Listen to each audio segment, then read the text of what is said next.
Bienvenue sur Top Invest, la chaîne des top d'investissement. Ici, on parle essentiellement d'entreprises de qualité. Avons-nous une opportunité d'investissement sur Adobe? C'est l'action à laquelle on va essayer de répondre en se basant sur les états financiers de la compagnie. Je rappelle que ceci représente uniquement mon point de vue et non un conseil d'investissement. Et comme d'habitude, je me réserve le droit de me tromper. C'est une demande spéciale d'un abonné Top Premium. Je rappelle que dans le service Top Premium, jusqu'au 22 du mois de juin 2023, vous avez droit à 80% de réduction sur les formations actuelles et à venir. Quand je dis actuelles, présentement, on a comment analyser une banque et comment lire les rapports financiers. OK? Donc, pour ce prix-ci, pour les 72 personnes restantes, vous pouvez avoir tout ceci, donc les 14 formations à venir ici, à ce prix qui est affiché devant vous. Plus, en supplément de ça, vous pouvez demander des analyses quantitatives, comme celle qu'on va faire ici aujourd'hui, recevoir 2 notes d'analyse ici par mois sur les entreprises qui, moi, me semblent sous-évaluées, ainsi que les notes de suivi, hormis le fait que vous pouvez me poser généralement n'importe quelle question, dépendamment ici de vos investissements, de vos portefeuilles, ou bien d'une question d'ordre général ici. Donc également, chaque mois, vous recevez ici des analyses sectorielles que vous avez gratuitement également sur la Top Newsletter, dont je rappelle que nous avons la Top Newsletter ainsi que le service Top Premium. Donc, dans la Top Newsletter, vous avez uniquement ceci. OK? So, Adobe. Vous vous rappelez d'Adobe? Est-ce que vous vous rappelez d'Adobe? Je pose encore la question, est-ce que vous vous rappelez d'Adobe? On en a parlé, la première vidéo sur Adobe date du 9 du mois de mai 2022. On était à 391 $ l'action. OK?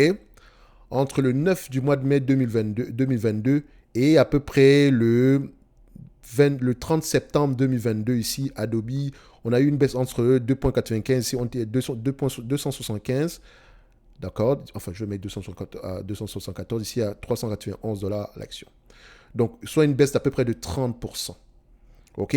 Entre ce plus bas et aujourd'hui, donc on est à peu près, entre la première vidéo d'Adobe et aujourd'hui, on a à peu près une croissance annualisée de 22,78%. J'ai bien dit croissance annualisée. D'accord? Parce que si on le prend juste ici en volume, c'est 25,55% au total. Mais si on le met sur un an ici, entre mai et mai ici, vu qu'on est déjà à peu près, on a déjà dépassé le mois de mai, donc ça fait plus d'un an, on a perdu 22,78% sur un an. OK? Adobe. Est-ce que vous pensez que ça a été un chemin facile? De vous à moi, vous qui avez investi sur Adobe. Vous vous rappelez Adobe, la fois où on a fait cette vidéo aussi,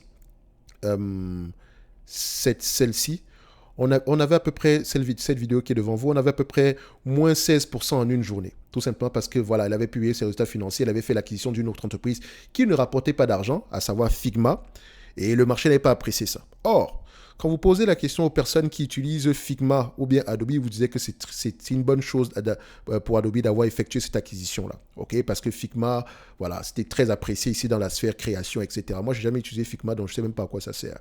OK? Tout ce que je sais, c'est que Adobe avait un bon business model. OK? On a refait une autre vidéo ici au mois de, je pense ici, il y a à peu près 2 mois.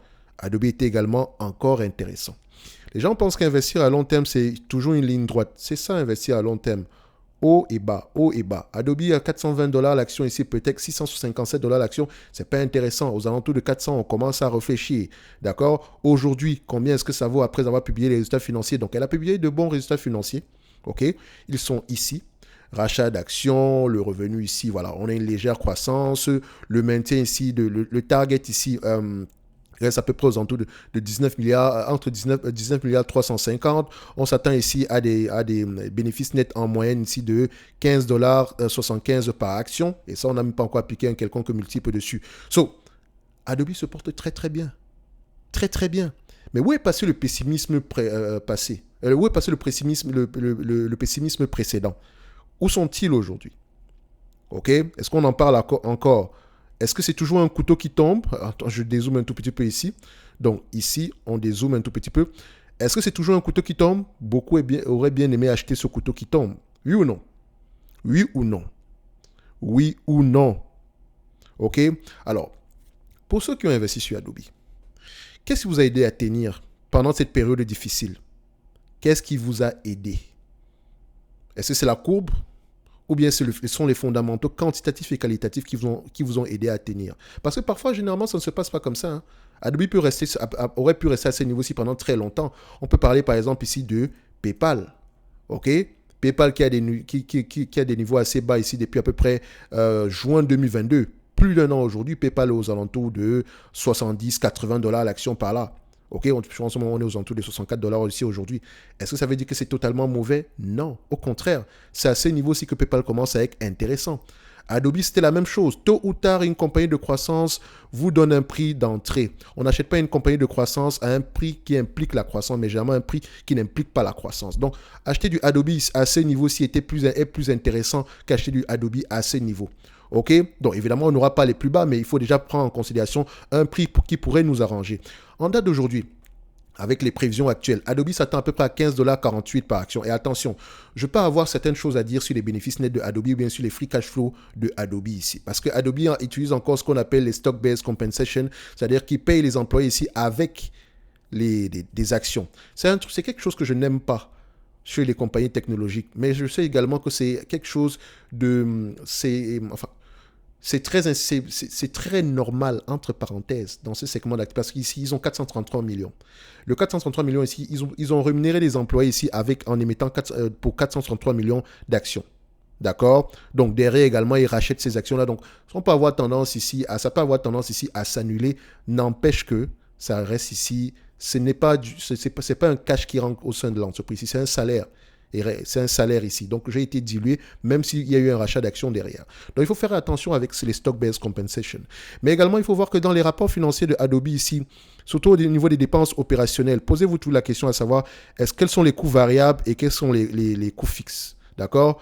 Le sales and marketing, c'est un coût variable. On peut le réduire en période difficile. D'accord? Général administratif, il est à peu près, voilà, je ne pourrais pas dire qu'il est variable ici, mais voilà, il est fixe, on va le dire comme ça. Des recherches et développement, c'est un coût variable. Parce qu'on peut également le réduire. Donc, si Adobe veut augmenter ici ses bénéfices nets ici de 1 milliard, elle peut juste réduire 500 ici. Est-ce que ça veut dire qu'en réduisant 500, en faisant des économies de 1 milliard ici, est-ce que ça veut dire ici que le business d'Adobe va continuer à performer? Il y a de fortes chances qu'il continue à performer. D'accord? Mais pour le bien-être de la compagnie ici, vaut mieux continuer à investir tranquillement. Donc, on a énormément de coûts variables sur Adobe. Excusez-moi si vous ne m'entendez pas bien, c'est parce que voilà, je tiens le micro avec la main, donc parfois également, je dois bouger la main ici parce que voilà, pour pouvoir faire la vidéo. Donc, si vous m'entendez, si la voix parfois s'éloigne ici, excusez-moi par rapport à ça. Donc, on remarque que le business d'Adobe n'a pas trop changé depuis. D'accord? Et c'est la même chose quand il y a une opportunité d'investissement. Posez-vous la question à savoir, est-ce que la situation, l'opportunité d'investissement ici, le problème actuel, est-ce que c'est un problème qui est durable ou bien c'est un problème qui est temporaire? C'est tout.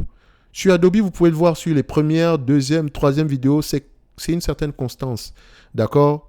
C'est la même chose. On lit les rapports financiers, on essaye de tirer une conclusion. Il n'y a pas de genre, n'investissez pas, machin, ou bien ne vous intéressez pas à Adobe. Je vous avais dit, je n'aime pas sonner comme ça, mais cette vidéo-là est encore là aujourd'hui. Les 3 dernières qu'on a fait sur Adobe, vous allez voir qu'il y a une certaine constance. Aujourd'hui, Adobe se négocie à combien? Adobe se négocie à 490 $ l'action. Donc même en l'achetant à 390 ici, vous aurez gagné de l'argent en date d'aujourd'hui. Maintenant, est-ce qu'Adobe présente une opportunité d'investissement en date d'aujourd'hui? Je vais faire simple. Je ne vais pas revenir sur les bénéfices nets, etc. Voilà, je vous laisse aller lire les rapports financiers ici. OK? Dans tous les cas de figure, Adobe s'attend à peu près à 15,50 d'ici 15,50 d'ici 2023, novembre 2023, à 25 fois les bénéfices, parce que c'est un business qui est en croissance, qui peut s'échanger à 25 fois les bénéfices et qui peut avoir une augmentation des marges ici, qui peut également bénéficier ici d'une augmentation des marges. 387 $ l'action. Ça, c'est uniquement pour 2023 si on l'achète sans prendre en considération la croissance. Maintenant, si on prend en considération un tout petit peu de croissance par rapport au bénéfice net de 2025 ici, c'est 19,93 $. Admettons, je le mets ici à 20 $ l'action, à 25 fois les bénéfices. On est à 500 $ l'action. Évidemment, c'est uniquement jusqu'en 2025. Adobe pourra avoir une croissance bien plus élevée dans le futur. Ce qui veut dire que si Adobe m'intéresse en date d'aujourd'hui, je regarde la taille du marché. Je regarde les compétiteurs. Je regarde la possibilité d'augmentation des marges. Est-ce que ça veut dire que c'est une opportunité d'investissement en date d'aujourd'hui? Je dirais que si vous n'êtes pas rentré sur Adobe aujourd'hui, observez juste. OK?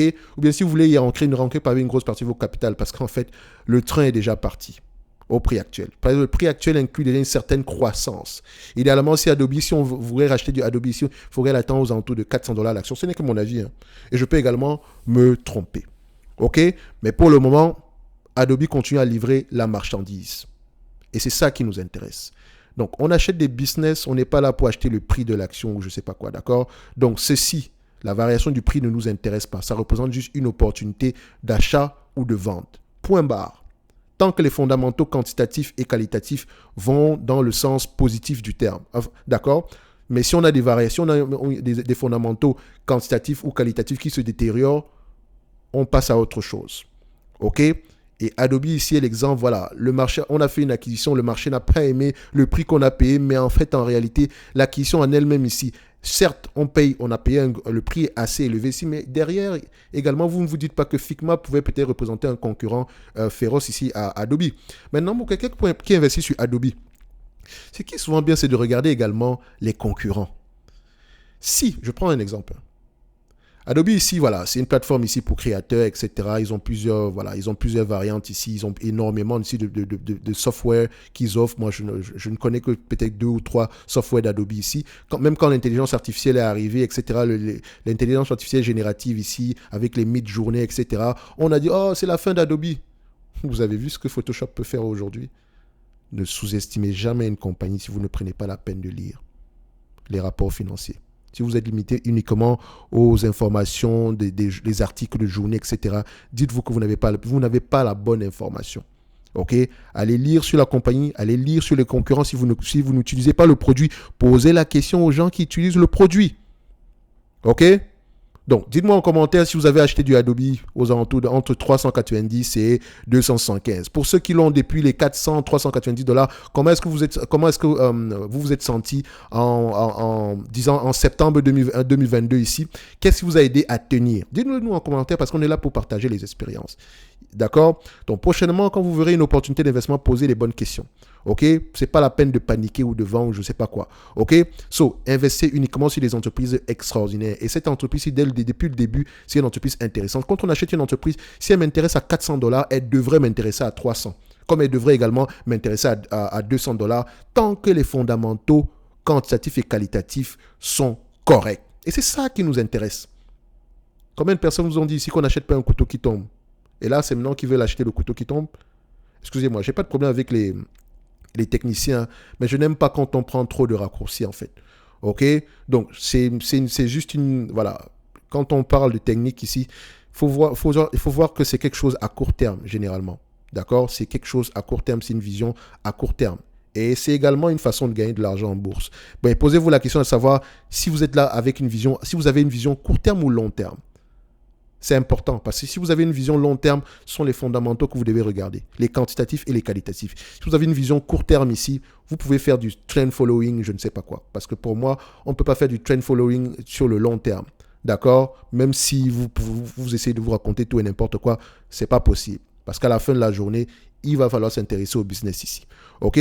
Donc, on reste toujours bons amis avec les techniciens. Je n'ai pas de souci avec vous. OK? Mais il faut savoir où placer le couteau qui tombe. En fait, il faut savoir qu'il y a des gens qui investissent à long terme et ceux qui sont là pour investir à court terme. Et si vous faites de la technique, vous êtes là pour le court terme. Il n'y a même pas de discussion par rapport à ça. D'accord? So, Adobe, intéressant au prix actuel, je dirais bof. Ça inclut déjà une certaine croissance pour 2025. Et ça n'inclut pas la fusion avec Figma. Hein. Attention. Ça n'inclut pas encore la fusion avec Figma. Donc, celui qui achèterait du Adobe ici aujourd'hui ne serait pas complètement fou, mais il ne devrait pas aller au-delà d'un certain pourcentage de son portefeuille parce que voilà, on est déjà à un niveau qui inclut ce niveau-ci inclut déjà une certaine croissance pour 2025, même si l'acquisition de Figma n'est pas encore prise en considération et encore Figma ne gagne pas d'argent. D'accord? Donc, ça n'aura pas un grand impact ici pour le moment du point de vue bénéfice net. OK? Donc, ceci n'est que mon point de vue et non un conseil d'investissement. D'accord? Je rappelle encore une fois, un commentaire, un like, ça fait toujours plaisir. En lien dans la description, ici, vous avez le service Top Premium ainsi que la Top Newsletter et n'oubliez pas sur le Top Premium, le 22 du mois de juin, la promotion est terminée. OK? On va se donner rendez-vous sur la prochaine vidéo et d'ici là, portez-vous bien. Merci.